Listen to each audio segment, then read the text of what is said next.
नमस्कार दोस्तों, स्वागत है आपका टेस्ला एजुकेशन ट्रस्ट के स्मार्ट लेक्चर वीडियो सीरीज में। मैं अभिमन्यु सिंह आज आपको पढ़ाने जा रहा हूं हिंदी कक्षा छठी के वसंत पाठ 2 बचपन। तो आइए पढ़ते हैं बचपन के बारे में। आज हम इस पाठ में पढ़ेंगे संस्मरण से के प्रश्नोत्तर, संस्मरण से आगे के प्रश्नोत्तर, अनुमान और कल्पना के प्रश्नोत्तर और भाषा की बात के प्रश्नोत्तर। अब यहां तक वीडियो में बने हैं तो कुछ करने को भी पढ़ ही लेंगे।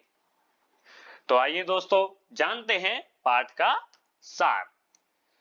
पाठ में हमें सबसे पहली पंक्ति में हमारी जो लेखिका जी हैं वो यह बताती हैं कि किस तरीके से उनके और हमारे बचपन में फर्क आया है। तो सबसे पहला फर्क वो यह बताती हैं कि किस तरीके से उनके जमाने में टेलीविजन, मोबाइल फोन इत्यादि नहीं हुआ करते थे, पर आज के समय में मोबाइल फोन, टेलीविजन यह हर घर में सामान्य है, हर घर में इजीली पाए जाते हैं। तो दूसरी पंक्ति में हमारी जो लेखिका जी हैं वो क्या बताती हैं, मैं बताता हूं आपको। वो यह बताती हैं कि किस तरीके से उन्होंने शिमला में अपना बचपन जो है वो व्यतीत किया, किस तरीके से उन्होंने अपने जो बचपन के कुछ पल हैं वो शिमला में गुजारे और आनंद में वहां जीवन व्यतीत किया।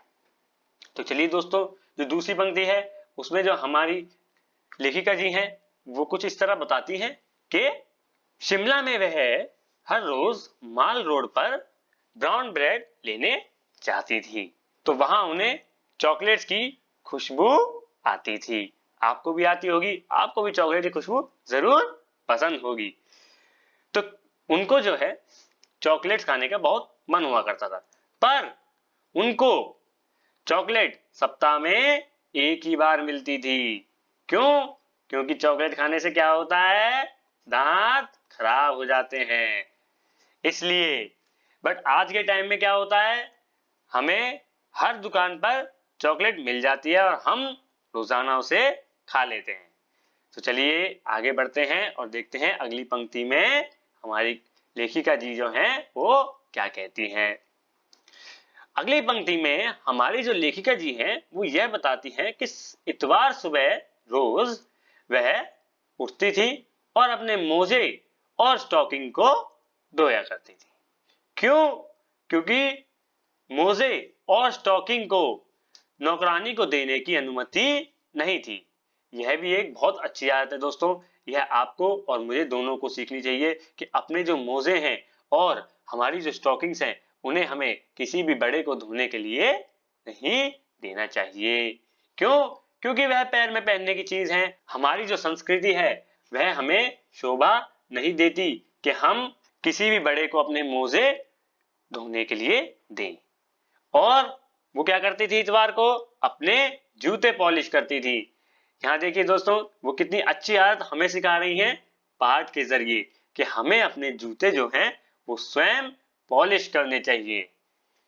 यह भी एक अच्छी आदत है, यह आपको और मुझे दोनों को अपने जीवन में उतारनी चाहिए। तो चलिए दोस्तों अगली पंक्ति की तरफ बढ़ते हैं कि अगली पंक्ति में हमारी जो लेखिका जी हैं वो यह बताती हैं कि किस तरीके से जो शहतूत और फालसे का रस है वह कोल्ड ड्रिंक में बदल गया, समोसे और कचौड़ी पेटीज में बदल गए। क्यों? क्योंकि पहले उनके जमाने में कोल्ड ड्रिंक्स कोई नहीं पीता था, ना ही कोल्ड ड्रिंक्स मिलती थी। बट आज ना फालसे का जूस मिलता है, ना ही कचौड़ी और जलेबी मिलती हैं। तो दोस्तों मैं आपको अपनी एक सलाह देना चाहूंगा कि कभी आपको टाइम मिले तो आप शहतूत और फालसे का रस जरूर ट्राई कीजिएगा। तो चलिए अगली पंक्ति की तरफ बढ़ते हैं। अगली पंक्ति में जो हमारी लेखिका जी हैं वो क्या बता रही हैं, मैं बताता हूं आपको क्या बता रही हैं।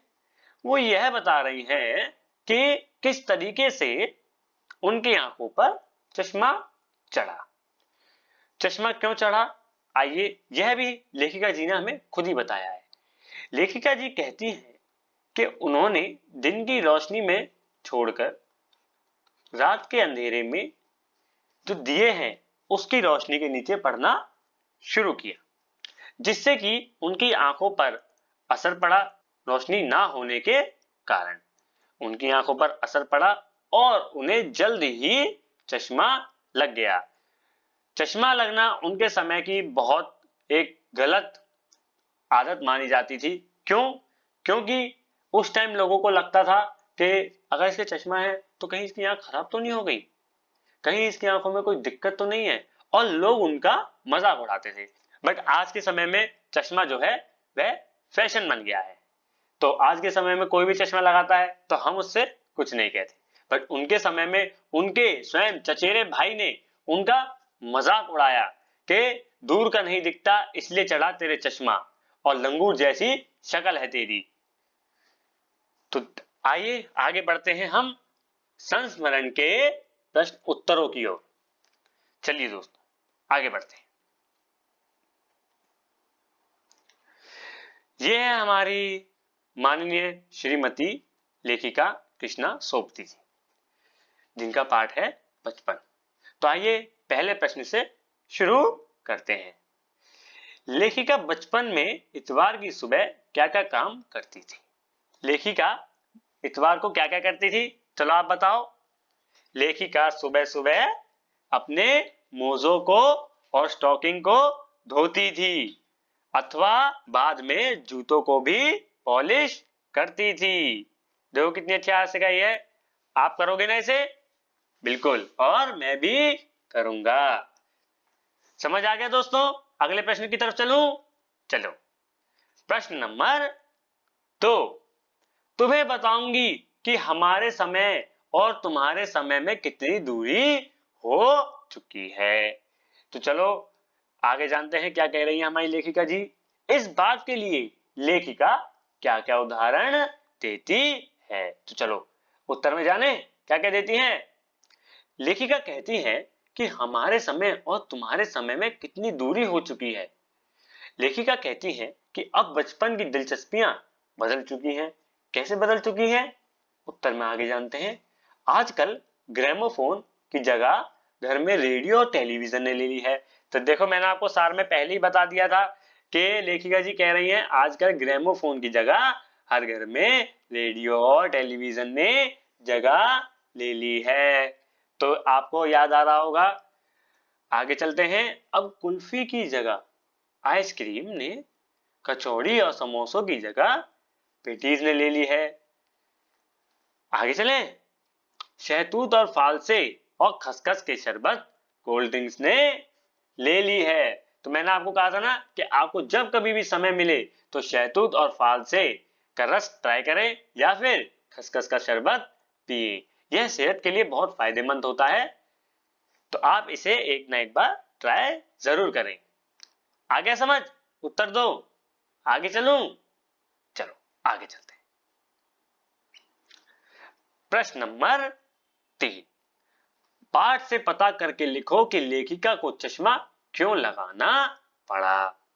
चश्मा लगाने पर उनके चचेरे भाई क्या कहकर चिढ़ाते थे, तो चलिए उत्तर में जानते हैं। रात में टेबल लैंप की रोशनी में काम करने से लेखिका को चश्मा लग गया। मैंने आपको सार में यह बात बताई थी ना कि वह रात के अंधेरे में टेबल लैंप जलाकर पढ़ती थी, इसलिए उनके चश्मा चढ़ गया। अब देखो आप अगर ऐसे ही पढ़ोगे कम लाइट में तो आपके भी चश्मा चढ़ जाएगा और फिर सब आपको चिढ़ाएंगे चश्मिश चश्मिश, है ना। तो आप जब भी पढ़ो तो प्रॉपर लाइट जलाकर पढ़ना। चश्मा लगाने पर उनका भाई उनसे क्या कहता था, हम जानते हैं क्या कहता था। चश्मा लगाने पर उनका भाई उनसे कहता था कि आंख पर चश्मा लगाया ताकि सूझे दूर की, यानी आंख पर चश्मा लगाकर वह दूर की जो वो है, आंख पर चश्मा लगाकर वो दूर का देख सकें। यह नहीं लड़की को मालूम सूरत बने लंगूर की। वो यह कह रहे हैं कि इसको यह मालूम नहीं है कि चश्मा लगाकर इसकी जो शक्ल है वो लंगूर जैसी लग रही है। तो देखो कैसे उन्होंने उनका मजाक उड़ाया। तो आप सही लाइट में पढ़ना, जिससे क्या होगा के आपकी आंख कभी खराब नहीं होंगी। तो चलो आगे चलता हूं प्रश्न नंबर 4 की तरफ। अगर आपको समझ आ रहा है तो वीडियो को लाइक कर दें, जल्दी करें। प्रश्न नंबर 4 हमसे कुछ इस तरह कह रहा है कि लेखिका अपने बचपन में कौन कौन सी चीजें मजे लेकर खाती थी, उनमें से प्रमुख फलों के नाम बताओ। अब क्या खाती थी मैंने आपको सार में बता दिया है। लेखिका अपने बचपन में चॉकलेट, चने तथा अनारदाना का चूर्ण बड़े मजे से खाती थी। आगे समझ, देखो कितने छोटे छोटे संस्करण हो रहे हैं ना याद। चलो आगे बढ़ते हैं। अब हम पढ़ेंगे संस्मरण से आगे के प्रश्न उत्तर। तो पहले प्रश्न की तरफ चलूं मैं। पहले प्रश्न में लेखिका जी कहती हैं या हमसे पूछती हैं, पहला प्रश्न, लेखिका के बचपन में हवाई जहाज की आवाजें, घुड़सवारी, ग्रामोफोन और शोरूम में शिमला कालका ट्रेन का मॉडल ही आश्चर्यजनक आधुनिक चीजें थी। आश्चर्यजनक मतलब कि जो हमें चौंका दे, जो हम जिसे हम देखकर आश्चर्यचकित रह जाए या फिर चौंक जाएं कि ये क्या नई चीज है, उसको हम आश्चर्यजनक कहते हैं। आज क्या क्या आश्चर्यजनक आधुनिक चीजें तुम्हें आकर्षित करती है, उनके नाम लिखो। तो हम लिखते हैं, मुझे वर्तमान में मिसाइल, डिजिटल घड़ी, metro train, bullet train, mobile आकर्षित करती हैं। आ गया समझ? अगले प्रश्न की तरफ चलूं? तो चलो अगले प्रश्न की तरफ चलते हैं। प्रश्न नंबर 2 हमसे यह पूछ रहा है कि अपने बचपन की कोई मनमोहक घटना याद करके विस्तार से लिखो। तो चलिए मैं अपनी मनमोहक घटना लिखता हूं, आप अपनी कमेंट में लिखें। तो हम भी पढ़ेंगे और आप भी पढ़ना। मेरी आप अभी पढ़ लोगे और अपनी आप कमेंट में लिखे, हमें बाद में पढ़ाना। तो चलिए जानते हैं मेरी घटना क्या थी। मैं मेरे पिताजी के साथ गणतंत्र दिवस पर परेड देखने गया था। वहां मैंने देखा कि विभिन्न प्रकार की मिसाइल्स और झांकियां थीं तथा मैंने पिताजी से पूछा कि 26 जनवरी हम क्यों मनाते हैं, यहाँ क्या क्या कार्य होते हैं और यहाँ यह सब चीजें क्यों करते हैं। तो मेरे पिताजी ने बहुत सरलता से मेरे सवालों का जवाब दिया। अब आप भी अपनी कोई मनमोहक घटना लिखें नीचे कमेंट में, हम उसको पढ़ेंगे। ठीक है दोस्तों, आगे चलें। आगे चलते हैं। अब हम जानेंगे अनुमान और कल्पना के प्रश्न उत्तर। चलें आगे बढ़े। तो प्रश्न नंबर 1 हमसे क्या कहता है, सन 1965 से 1940 के लगभग लेखिका का बचपन शिमला में अधिक दिन गुजरा। अच्छा ठीक है, उन दिनों शिमला के विषय में जानने का प्रयास करो। ठीक है, आइए जानते हैं कि उन दिनों शिमला के विषय क्या कहते हैं। लेखिका के बचपन के समय शिमला ज्यादा विकसित नहीं था। उस समय शिमला में रेस्तरां खुलना प्रारंभ हुए थे। रेस्तरां मतलब रेस्टोरेंट, जिसमें हम खाना खाने जाते हैं अक्सर कार। तब शिमला में अच्छे रास्ते नहीं थे, जैसा कि मैंने आपको बताया, इसलिए लोगों को दूसरी जगह चढ़ाई कर कर जाना होता था। शिमला रिज पर घुड़सवारी होती थी और एक स्कैंडल पॉइंट था जहां सब जाते थे। स्कैंडल पॉइंट यानी कोई व्यू पॉइंट या कोई वर्ड पॉइंट। ठीक है, प्रश्न नंबर 2 की तरफ चलूं? आ रहा है समझ? चलो ठीक है। लेखिका ने इस संस्मरण में सर्वर के माध्यम से अपनी बात बताने की कोशिश की है, लेकिन सर्वर का कोई परिचय नहीं दिया। क्यों नहीं दिया, वो हम उत्तर में देंगे। अनुमान लगाओ कि सर्वर कौन हो सकता है। तो चलिए जानते हैं उत्तर में। लेखिका ने संस्मरण में सर्वर को संबोधित करते हुए अपने बचपन के किस्से के बारे में बताया है।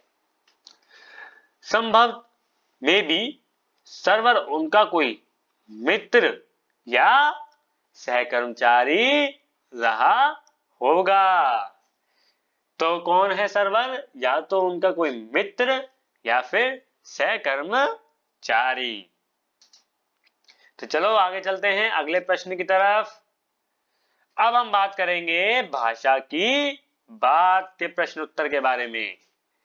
तो जाने पहला प्रश्न हमसे क्या कह रहा है, तो चलिए जानते हैं। क्रियाओं से विभाववाचक संज्ञा बनती है। अच्छा, जैसे मारना से मार, काटना से काट, हारना से हार, सीखना से सीख, पलटना से पलट और हड़पना से हड़प आदि भाववाचक संज्ञा बनी है।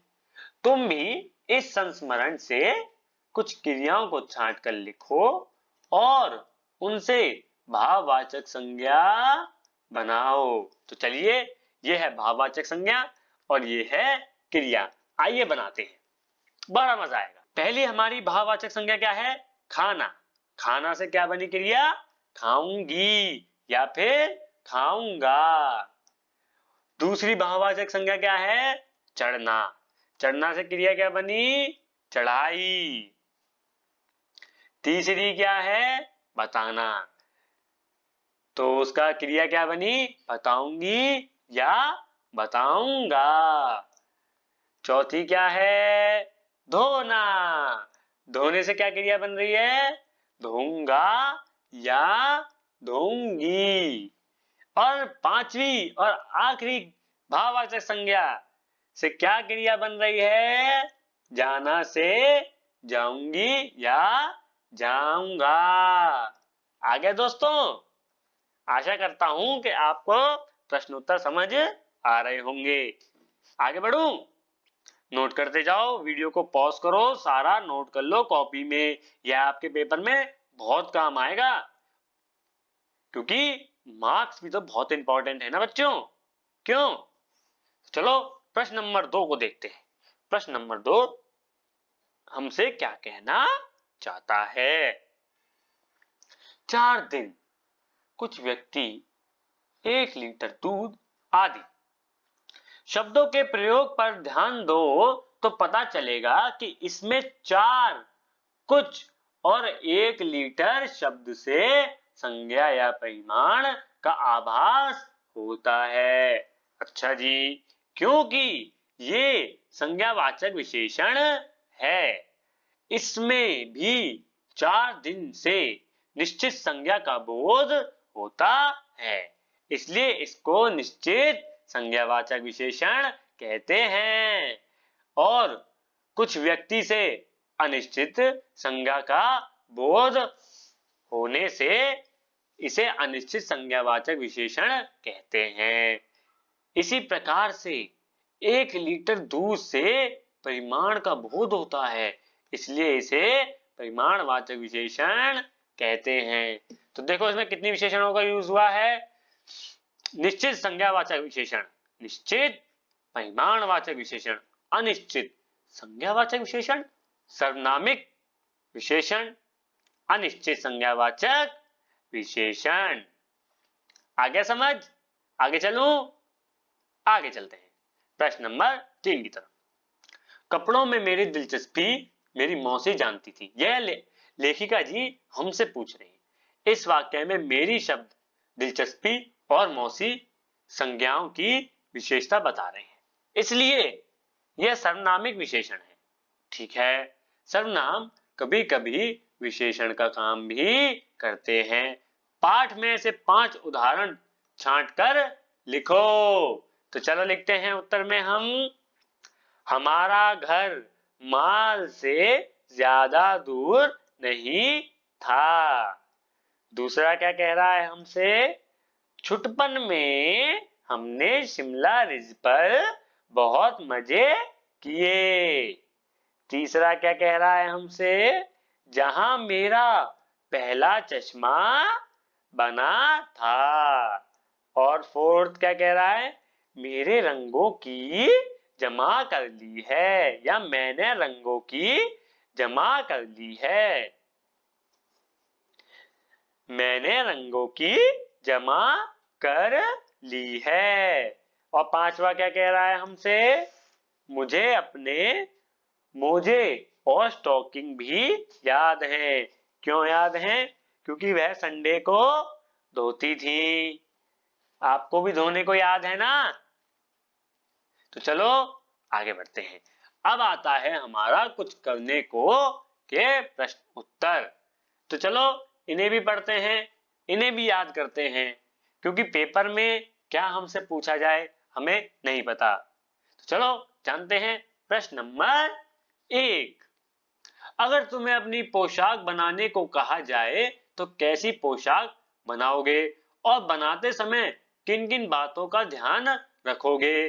अपनी कल्पना से एक पोशाक का डिजाइन बनाओ। अब देखो यह पाठ हमको कितनी अच्छी अच्छी बातें सिखा रहा है कि हमको शहतूत और फालसे का रस ट्राई करना चाहिए, पोशाक बनाकर देखना चाहिए। यह हमको कितनी अच्छी अच्छी एक्टिविटी सिखा रहा है। तो चलो उत्तर में जानते हैं कि हमें क्या क्या बातों का ध्यान रखना चाहिए। मैं स्वयं के लिए एक पारंपरिक वेशभूषा बनाऊंगा या बनाऊंगी। पोशाक बनाते समय उसमें विभिन्न रंगों के सुई धागे का अच्छी तरह प्रयोग करना होगा तथा डिजाइन पहले से तैयार कर लेना चाहिए। क्यों कर लेना चाहिए? ताकि आगे हमें कोई दिक्कत ना हो। जैसे कि हम पेपर की तैयारी कर लेते हैं पेपर देने से पहले। तो चलो प्रश्न नंबर 2 की तरफ चलते हैं। तीन तीन समूह में अपने साथियों के साथ कपड़ों के नमूने इकट्ठा करके कक्षा में बताओ। क्या बताना है कि इन नमूनों को छूकर देखो और अंतर महसूस करो। यह भी पता करो कि कौन सा कपड़ा किस मौसम में पहनने के लिए अनुकूल है। तो चलो आइए जानते हैं। सूती कपड़ा हम कब पहनते हैं? गर्मियों में। क्यों? क्योंकि वह मुलायम होता है और वह हल्का होता है, जिससे कि हमें गर्मियों में गर्मी कम लगती है। दूसरा कपड़ा क्या है? ऊनी कपड़ा। ऊनी कपड़ा हम कब पहनते हैं? सर्दियों में। क्यों पहनते हैं? क्योंकि वह मोटे और गर्म होते हैं, जिससे हमें ठंडी जो है वो कम लगती है। ये बात तो आपको भी पता होगी कि हम सर्दियों में ऊनी कपड़े पहनते हैं और गर्मियों में सूती पहनते हैं। पता है ना? हाँ, तो वही हमको उत्तर में लिखना है कि सूती कपड़े हल्के और मुलायम होते हैं तथा ऊनी कपड़े मोटे एवं उष्मीय होते हैं। ठीक है, समझ आ गया? चलो आगे बढ़ते हैं प्रश्न नंबर 3 की तरफ। हथरगा और मिल के कपड़े बनाने के तरीके के बारे में पता करो। ठीक है, संभव हो तो किसी कारखाने में जाकर भी जानकारी इकट्ठा करो। तो चलो मैंने जो जानकारी इकट्ठी की है मैं आपके साथ शेयर करता हूं उत्तर में।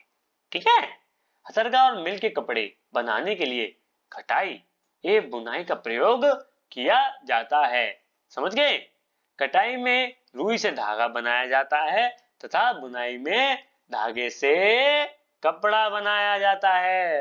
तो किस तरीके से कपड़ा बना था? कटाई में रुई से धागा बनाया जाता है तथा बुनाई में धागे से कपड़ा बनाया जाता है। तो चलो आगे बढ़ें प्रश्न नंबर 4 की तरफ। हमारे देश में तरह तरह के भोजन, तरह तरह की पोशाकें प्रचलित हैं। कक्षा के बच्चों और शिक्षक इनके विविध रूपों के बारे में बातचीत करिए। तो चलिए मैं और आप इसके बारे में थोड़ी सी बातचीत कर लेते हैं, क्योंकि यहां तक आए हैं तो इसका उत्तर भी बहुत आसान ही बनाया है मैंने। तो चलो दोस्तों मैं आपको बताता हूं कि मैंने क्या उत्तर लिखा है। हमारे देश में विभिन्न प्रकार के व्यंजन जैसे दाल बाटी चूरमा, अरे वाह वाह, दाल बाटी चूरमा, बाजरे की रोटी, मक्के की सब्जी, कचौड़ी, लिट्टी चोखा और कबाब आदि प्रसिद्ध हैं। आपने इनमें से कोई चीज ट्राई करी है?